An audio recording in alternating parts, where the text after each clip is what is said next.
Good evening, ladies and gentlemen, and welcome to your Friday Gersnet weekly podcast hosted by myself, Craig Gray. It's Friday the 8th of November, it's 9 p.m, and we're going to talk to you about all things Rangers. We are the independent Rangers podcast made for fans, by fans, and all of our content is free. You can get us over at gersnet.co.uk, where you can see our forum, some great articles, and a wonderful history archive as well. We're live on YouTube tonight, but we're also on all of our your usual podcast platforms as well, and that will be available tomorrow, this podcast, as well as our podcast archive. Just before I introduce my guest this evening, I need to give a shout out to our partners over at Forrest Precision Engineering. They are a subcontract Glasgow-based engineering company and have been a big commercial supporter of Rangers for many years, and we're absolutely delighted that they're backing our podcast. You can get them over at forrestprecisioneng.com.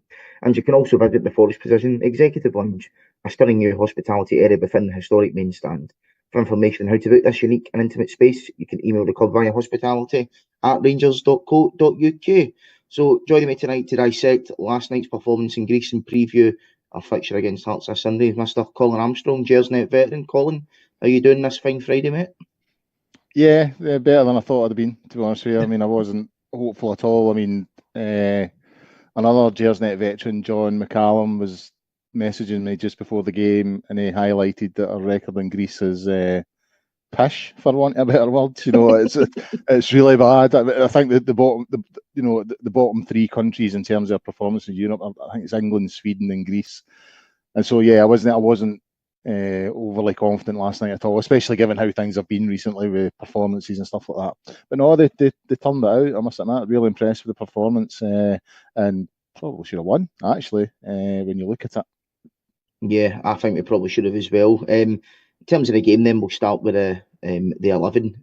Obviously, the big news was that the captain Tavernier was dropped, in inverted commas. We'll see what that means in the coming days. But what was your thought on the lineup, Colin? More so Tav's non-inclusion in the squad, and do you think that is just maybe a rotation thing, or do you think that's a wider message that the manager's trying to send? I mean, I felt the team that finished on Sunday should have been the team there or thereabouts that we were starting with last night. I mean, I don't think there's any doubt that Tav's been an issue for a while now. This season, his standards have dropped even more. That said, and I should be sort of clear in this, I mean, the level of abuse, the booing and stuff at Hampden when I was at Hampden on Sunday, I just don't think there's any need for it when you consider everything the guy's done for us. You know, I think he deserves better than that. Everyone has, poor runs of form. Everyone reaches a point in their career when they're not the player that they used to be.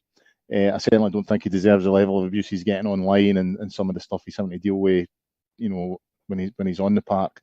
That said, it has been a problem for a while now. And last season, I felt his performances dipped, but you were still getting goals at him. We're not even getting that anymore. You know what I mean? So it's been an issue that I felt has been needing address for a while, and it must have been frustrating. I mean, I know Sterling's had some, fitness issues and all the rest of it, and injuries and whatnot. But it does feel like Sterling's been there a while and played at pretty much every other position, bar the position we signed him for. You know what I mean? So it maybe is time to give Sterling a wee run at right back, because, I mean, when you look at the level of football Tav's played over the last however many years, he's pretty much been an ever-present, consistent. Obviously, he's been the captain for a number of years. It's going to take its toll. Your body can only take so much, and it maybe is. We have reached the stage where we have to manage his minutes and pick and choose when we're playing him. I think that obviously leaves the captaincy up for debate as well. Maybe that needs to move on as well. But yeah, if anything, I think it's came too late. I think this should have been done maybe a while ago. I like Tav. I've got questions over his leadership and all the rest of it, but I think he's been a great player for us. When you consider what he done in that run to the Europa League final, I think he was a top goal scorer in the tournament, let alone just for us. And he led us to 55 and all that kind of stuff. But everyone reaches a stage. Time waits for no man. It's maybe just the case that he's reached that stage, and I think it's been long overdue that someone came in and started. And I wasn't surprised it was last night at all, and it worked. Yeah, it did work. My concern is I don't think he was dropped. I think he'll be back in the starting 11 for Sunday. I don't think he should be, but that's just my sort of feeling on it. I just think it's maybe a rotation thing because he was obviously brought on for a period as well. I know Casemiro get the nod first. But he never came on at right back, I noticed. Well, aye, that's true. That's true, but aye, it's weird that Colin doesn't like to change formations and systems except when it suits him sometimes. But now it'll be interesting to see what happens going forward. One thing, and I have put this down in the notes later on, but we may as well just speak about it now. Colin Barami, obviously, the manager's been playing him out in the left. I thought last night, you can see he's a player there. He's got some great touches. He's been delivering some decent balls, but I just feel sometimes when he's on that left-hand side, he's just far too isolated. And he can do things, but, when you're leaving a player like that isolated and he's not the fastest, you're relying on a lot. He had one moment, I think, in the second half where he went in a great run down the left-hand side and, we were unlucky to not score from it, I thought, and he done really well to keep control of the ball, but you can't do that every time you get the ball out in the left-hand side when you've not got that much pace as well. So with Tom Lawrence's injury, I was hoping that he would be playing as a proper number 10. Hopefully we can see that going forward because kind of similar to Sterling, Barami's came in and I don't think he's played in the position that he was meant to play in once. I think as well, could we maybe put Sterling on the right and Casemiro on the left or, vice versa and then put Jefty at left wing because I think you need pace in these games. Jefty's a great carrier of the ball. And I think in certain situations it might have been better to have him. But what's your thoughts in that situation? I mean, I don't know if I think when we don't get a result, you can look at the manager's selections and pick holes in it. I think when he does get a result, you have to say that he's got it right and all the rest of it. I mean, I think the main reason Bajrami hasn't featured at number 10 is because Cortez is obviously injured. I don't think we have a huge amount of options out there. Jefty's one of them, as you said. But I thought Bajrami and Chernley done well last night in terms of getting us up the park, especially in those sort of transitions. We were kind of sitting and then just hitting them on the counter. I was actually a wee bit, obviously we were discussing this before we came on air, I was actually a wee bit frustrated that Clement brought the two of them off for like 5 minutes ago. I thought it disrupted the rhythm a wee bit. I genuinely thought the game was there for us at that point and it should have maybe just stuck it out and went for it. But, I was looking at the league table today. We're sitting on 7 points, so it was maybe a wise decision just to try and shut up shop and get the point. But yeah, I mean, we haven't seen Bajrami in his sort of favoured position yet just because of, injuries and all the rest of it. And I suppose that's one of the reasons why we signed him. He can play out in the flank as well as in the middle. But I'm like you, I would like to see what he's got in the middle because Tom Lawrence has been frustrating me for a while. It just frustrates me. There's no other way of putting it. I think, a player of his sort of ability and experience, I think we need more out of Tom Lawrence, and I just don't think we're getting it at the moment. And I think if it hadn't been for the injury of Cortez, I think we would have seen Bajrami at that number 10 position maybe a bit sooner. But until Cortez comes back, I think that's where he's going to be. I don't expect any change in terms of Bajrami where he's playing at the moment until Cortez is back in the team and fit and firing. So yeah, it's just one of those things. It's just the injuries that we always seem to get. I know every team gets injuries, but we always seem to get a glut of them into key players, and then you end up having to fit players into positions that they maybe don't want to play.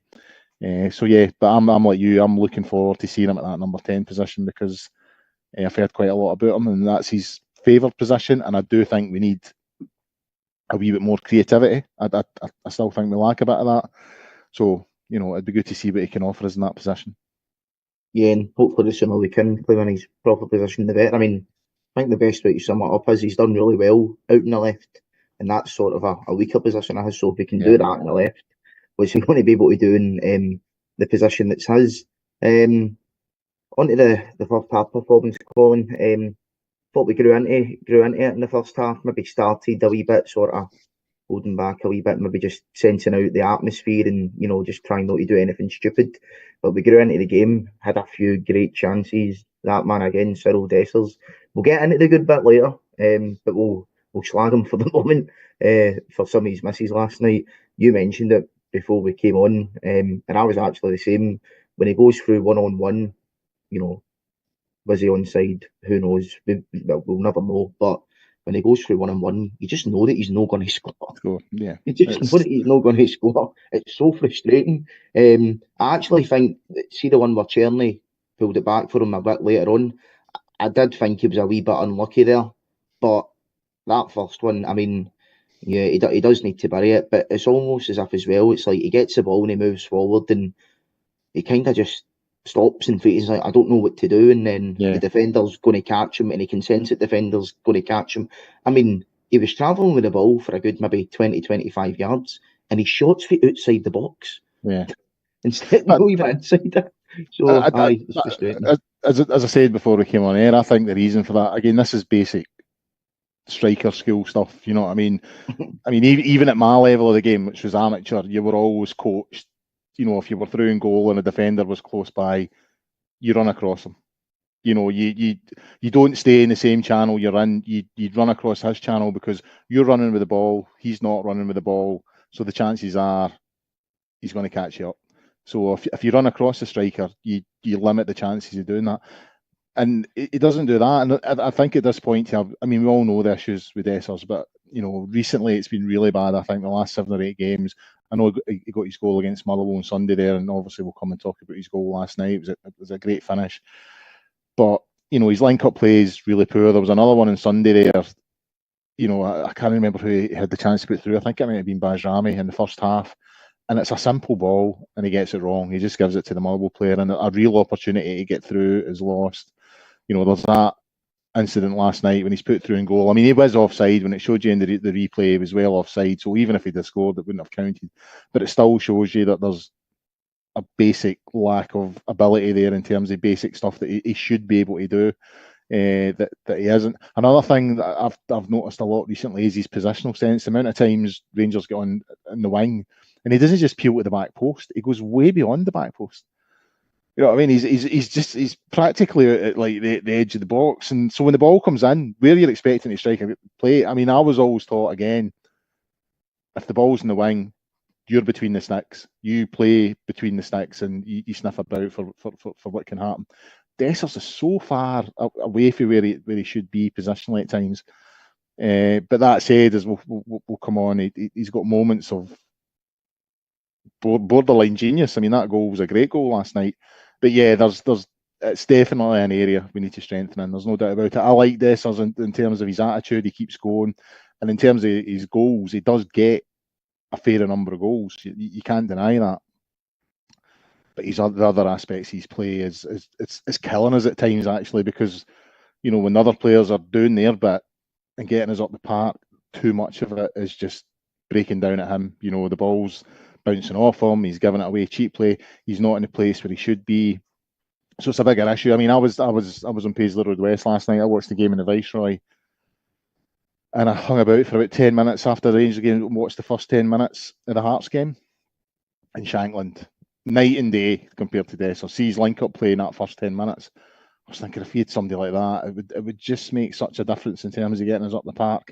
So yeah, I mean, we've known it for a while. I think, you know, he obviously started the season really well. He was scoring, he was confident, he looked like a different player. But the issues of last season have reared their head. I think, what was it, 7 or 8 games he went without a goal. And I would say over the last 2 or 3 months, up until he got his goal last night and on Sunday, he's probably looked as bad as he's ever looked in a Rangers jersey. He's looked completely lost. So yeah, it's, you know, there's no in between with Dessers. He's either honking or pulling goals like last night out his behind. So yeah, it's definitely an area we need to address because at times it kills us.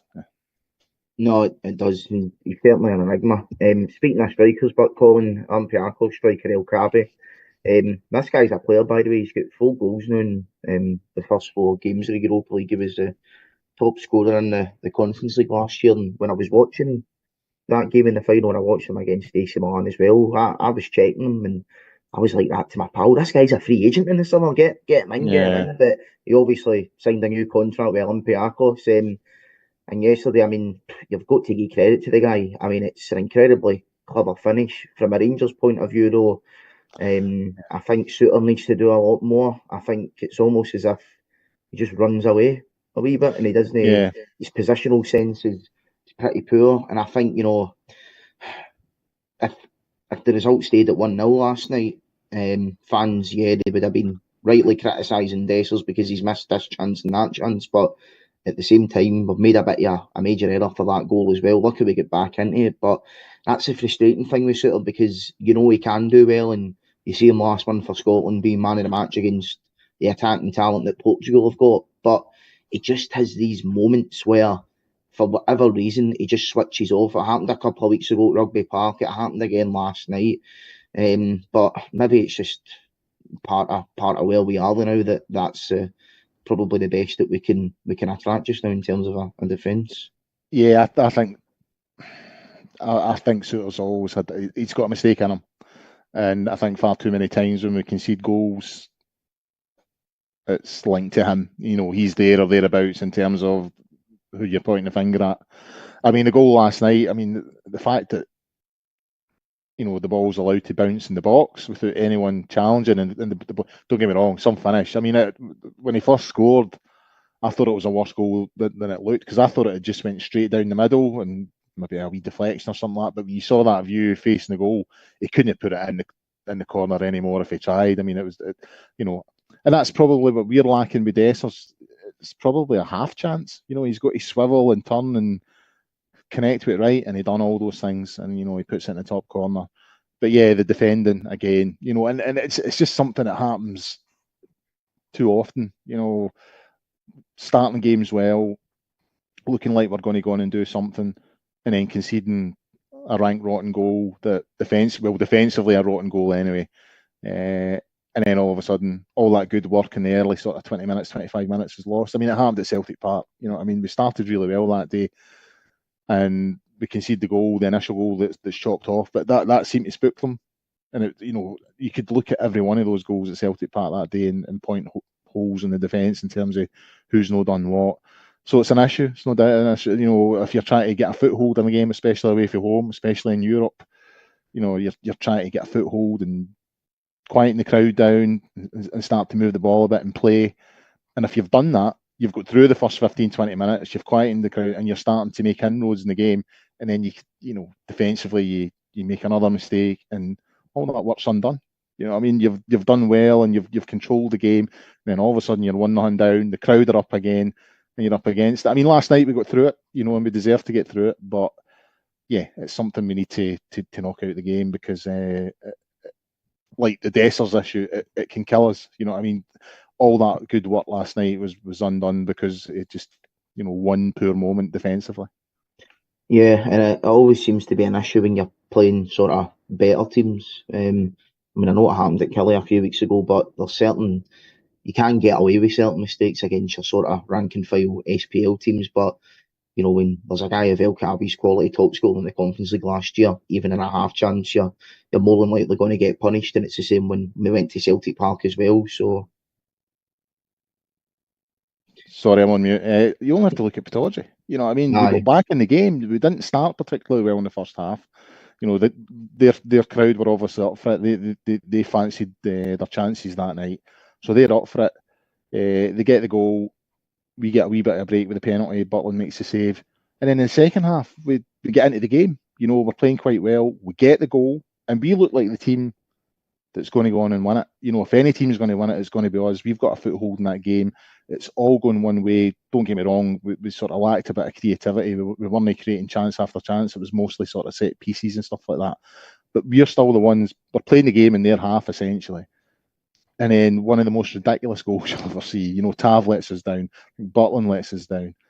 And all that work to get back in the game is just gone. And the minute that Aberdeen went 2-1 up that night, I was like, that's it. We're not. There's not enough goals in this team to come back. So yeah, it's another issue that needs to be addressed because there's no point.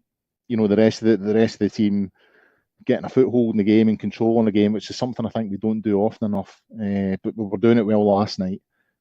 And then you defensively, you make a mistake, they've got a striker who can punish you, and all of a sudden we're 1-0 down and the crowd are up. And it's happened too many times this season, I think. No, it has. To sing the players' praises a wee bit, they did score a good goal to get us back into it last night. What I actually quite liked about the performance was the fact that after Olympiacos scored, we never put our heads down, which I was concerned that we would, but we went up the pitch. Casemiro has a sort of half chance, and you're thinking, right, well, there's a chance we can get back into this, and then we do. Yeah. Cherny, great ball through to Dessers. And it's a fantastic finish. We have spoke a wee bit about Dessers, Colin. Feel free to praise him when you're doing your analysis, but I just wanted to focus on Cherny now. Last few weeks he's been really good. There's still the one or two moments sometimes where he's coming back and he's cutting inside when he maybe shouldn't. But there is something about him. There is that bit of quality about him. You can see last night when he puts that ball through for Dessers in the first half, when he puts that ball across. Because there's a bit before he puts the ball across for Dessers where he could have done it first time, and that definitely would have been the wrong decision. But he just takes his time and then he puts it across, and obviously missed the chance. But could have easily had 2 assists last night. And he's been great the last few weeks, and fair play to the guy, because he got it absolutely stinking for his first couple of months here. And yeah, I mean, let's be honest, his performances weren't great, but I've got to say that last sort of 2 or 3 weeks, I think he's probably been our best player. So all credit to him for bouncing back to that. And it's maybe 2 players there, Cherny and Dessers, quite similar in terms of mentality. Maybe they're always going to be slagged for doing this, that, and the next thing, but they recover from it at points as well, which is good to have, I think. Yeah, I mean, I was concerned when the whole, he came off social media and all that kind of stuff. I was like, oh, is this going south? Is he already thinking, whatever came to, the supporters are on my back already, I don't want anything to do with this. Kind of similar to Lammers. It was obvious early on last season that Lammers just, once it started going wrong from, he just didn't have the mental character to take the abuse and perform, and it must be difficult. I mean, if you're out there trying to play and then your number comes up on the board and you're being substituted and the whole stadium or a good chunk of the stadium is sarcastically applauding the fact that you're being taken off, it must impact on players. And that's why I don't get it. I mean, we're all entitled to our view in terms of how good or bad a player is, but I always feel that during the game you should be doing the best you can to sort of support them, especially if they're not playing particularly well. But he has reacted. He's responded well. He came off, was it Instagram or whatever it was he was on. He's come off that, and he's shown a sort of strong side to his character, and his game's improved. As I said earlier on, I thought him and Bajrami played really well last night in terms of getting us up the park. In terms of the goal, I think it starts with Barron. He snaps in a tackle. They get the ball back again and give it away. And yeah, a good pass through from Cherny. And we know what Dessers done. He sends the defender had to pay the admission money to get back into the stadium. He dived in that much, and it's a great finish. It really is a great goal, and I think that's why we all get so frustrated at Dessers, is because he definitely has those moments in him, but other aspects of his game let him down, and those moments probably don't come frequently enough. But yeah, I mean, last night, when you consider where we were after the defeat at Pittodrie, now I know in terms of the league we've not made any inroads, and we're still 9 points clear, and I still think Clement's got a bit of work to do in terms of convincing the support that he's the right man.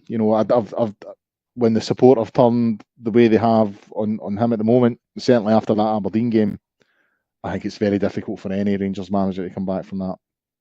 But he got the result on Sunday.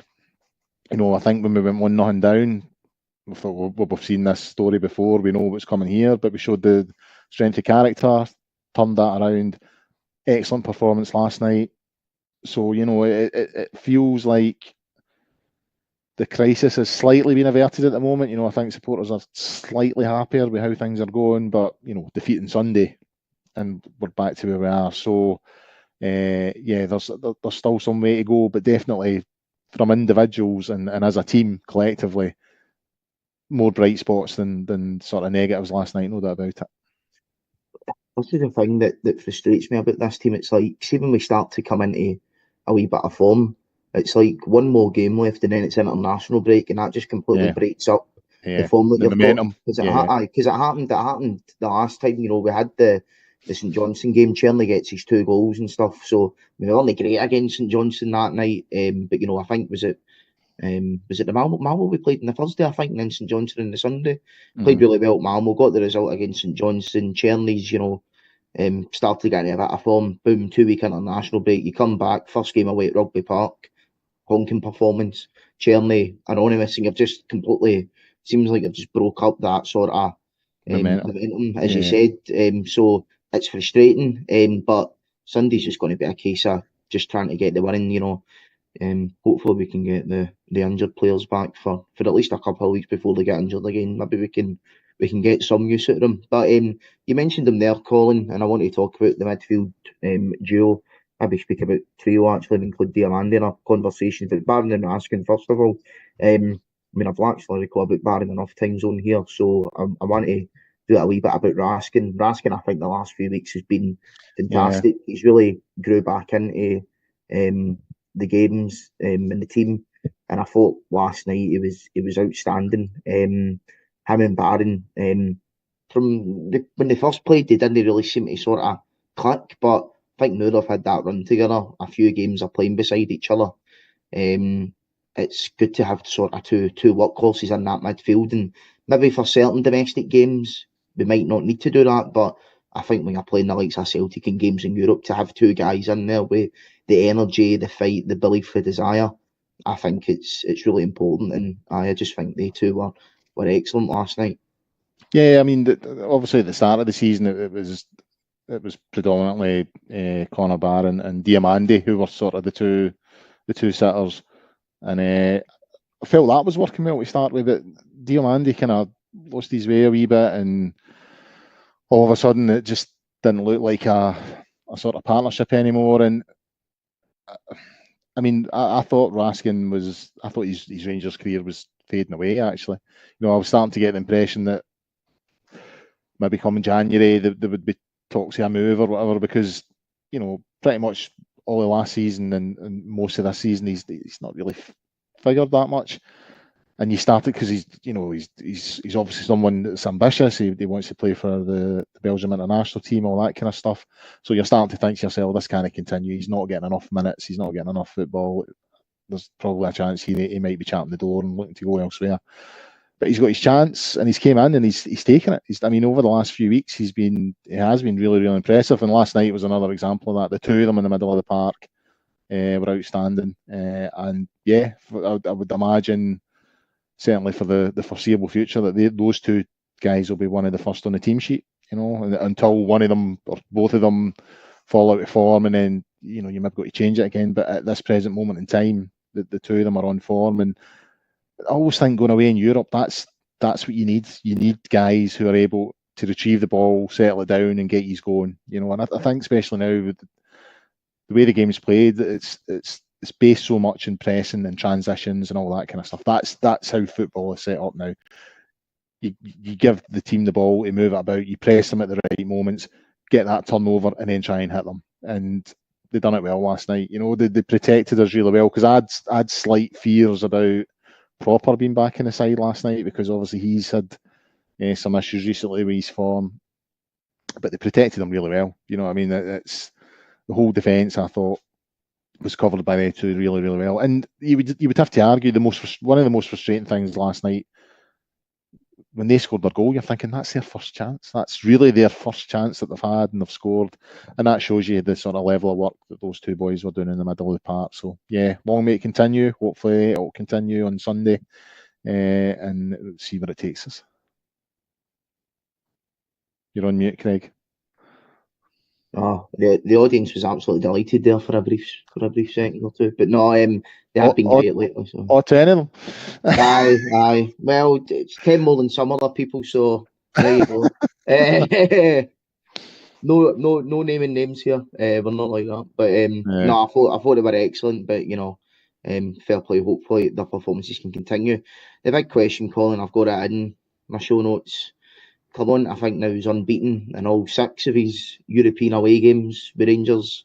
He's actually, I think, 1 away for Steven Gerrard's record, if we can avoid defeat in France in a couple of weeks of consecutive non-defeats in away games in Europe, which sort of asks the question, why are we capable of putting performances in against sides last night, good teams, and let's be honest, every team that we've played in Europe since Cologne came in is better than every team bar Celtic. Some of them are even better than Celtic in the SPL. So why are we continually putting in decent performances, good performances against sides of higher quality, but when it comes to your bread and butter domestic games, more so away from home, we just can't do it? I mean, I suppose one of the issues I think when you play away from home, especially against teams who are of a slightly higher quality, then I think you are conceding a bit of ground and a bit of possession to them and trying to do that, press them at the right times, get them on the counter, get them on the transition, all that kind of thing. Whereas I think domestically, Rangers are expected to break teams down, and the likes of Kelly can drag you into a game that you don't want to have, especially on that pitch and all the rest of it. I hate using that pitch as an excuse, and I'm not using it as an excuse. We should be able to beat Kilmarnock, we've got better players. But they can turn it into a game that you don't want to play. Whereas last night, I thought that was quite a big pitch last night. It looked a really wide pitch. They're obviously there to play football, to put it on the park, to knock it about. So it maybe just suits us that, because we lack that wee bit of creativity, that sort of hitting them on the counter is the best way of doing it. Conceding possession, pressing at the right times, and then trying to get them on the counter. And that's kind of how we got our goal. Barron's snapped in there.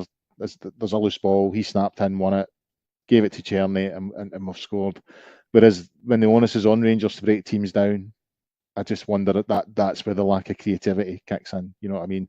Obviously, when you go away to Aberdeen, you go to Kilmarnock and all that kind of stuff, they're going to make it more of a fight than what we got last night in Greece. I think they wanted to play football last night, but also, like the second half at Pittodrie, we had so much of the ball, but we not creating enough chances. We're relying too much on set pieces and corners and all that kind of stuff, not really breaking Aberdeen down despite having lots and lots of the ball. So I think that's where the issue lies. I just think, one, it's a different game when you're playing away in Europe and you're playing at Rugby Park or Pittodrie or Tynecastle or these places, and also I just think we just lack a bit of creativity.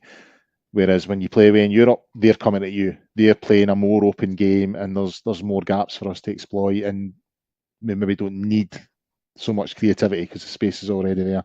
So yeah, but you can't take it away from them. It's a last night. It's a tough place to go. Don't think any of us were expecting much, considering how the form's been of late.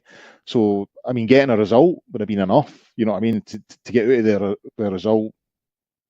In any way, shape or form, but to have that level of performance, the way that we played, I think gives us a wee bit more confidence.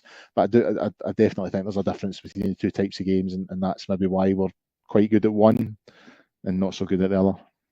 Yeah, it's almost as if it's like polar opposites, in the sense that the teams in the SPL, when they're coming up against us, it's almost like us coming up against teams in Europe, the way that they set up. Yeah, it's weird like that, but it would be interesting if, like, the next time we play Kelly or something like that, just give him a ball and say, young you's go and pass it about and see what you can do. See what you can do, yeah. I think that would be worse than that. Was it that Germany game in the World Cup in like the 90s? Was it Italian 90 or something like that? The one that was like they just passed the ball up at the back for. I think that was 82, and I can't remember who it was. It was Germany and stuff. I can't remember. It was Germany and Kuwait or something. I can't remember. But the two of them knew that a draw suited them.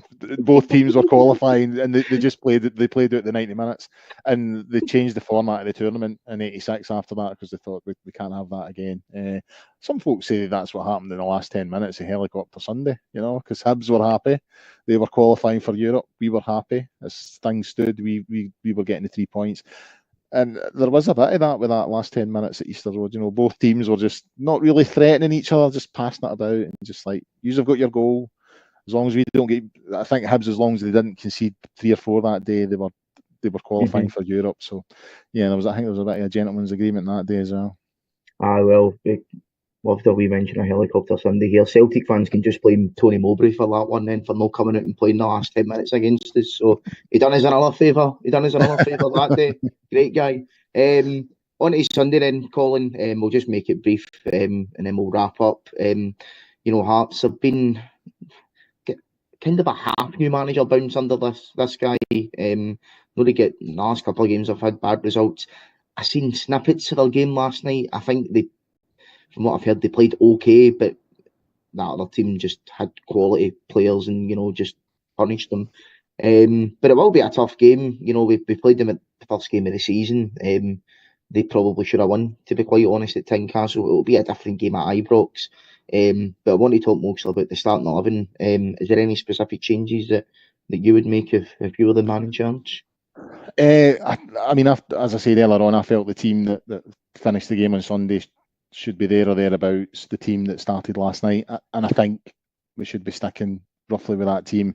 I mean, whether he maybe wants to make a change at centre half with bringing in Balogun or Cajanaro or whatever you call him in for Proper, I don't know. I think I would be keeping Raskin and Barron in there. And yeah, I wouldn't foresee many changes at all. But you know what Clement's like. He pulls things. I could see Dowell starting at centre forward or something like that. Just something totally random like that. But I think the second half against Motherwell, and especially after Clement had made the changes, I thought we looked really good. It's probably as good as we've looked all season. And last night was similar. I thought we looked really comfortable at times.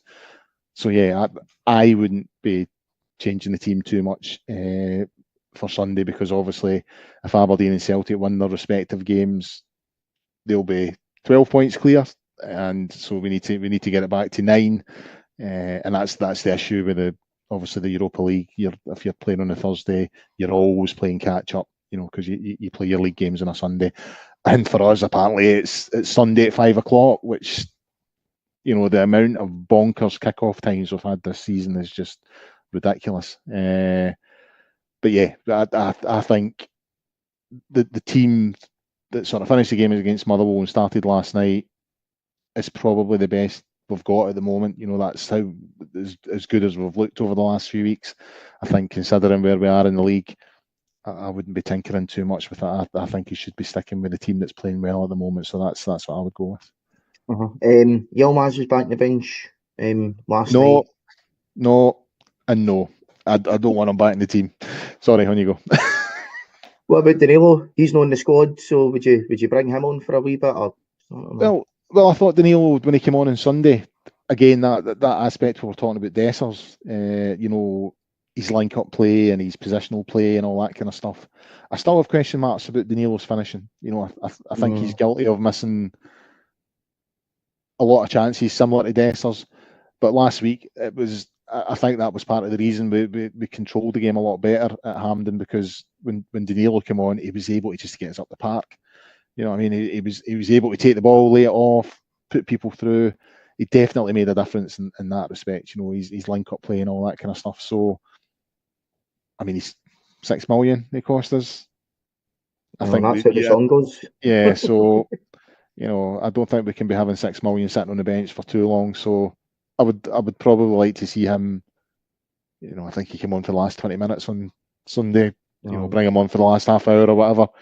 Yeah, I think we obviously need to manage his minutes, but increase it. Gives us another option at centre forward, which is also an area we're struggling. So yeah, I would like to see him come on at some point.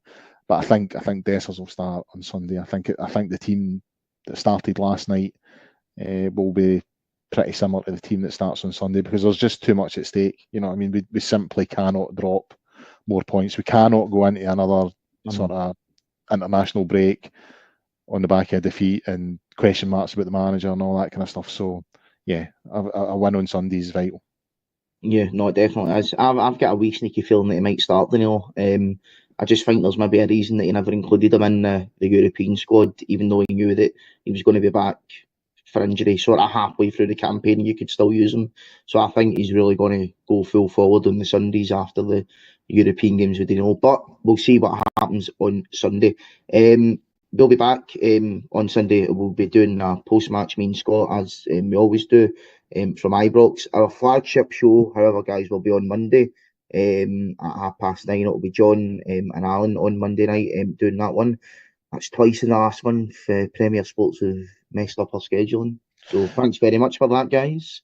To be fair, was the previous game that was due to the big marathon thing in Glasgow?